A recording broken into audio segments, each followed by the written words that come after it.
албан тушаалтны тамга авилга авах түлхүүр биш. Хариуцлага ёс зүй. Шудраг ёс ил тод байдал нь авилгагүй нийгмийг бүтээн.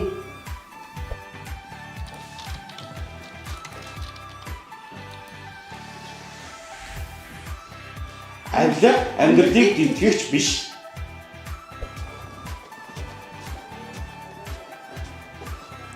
Авилгад үгүй гэж хэлье.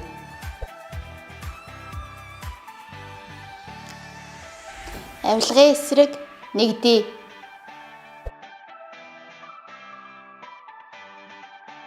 Таны эрх бидний оролцоо. Авилгын эсрэг гэрэлт үгүй.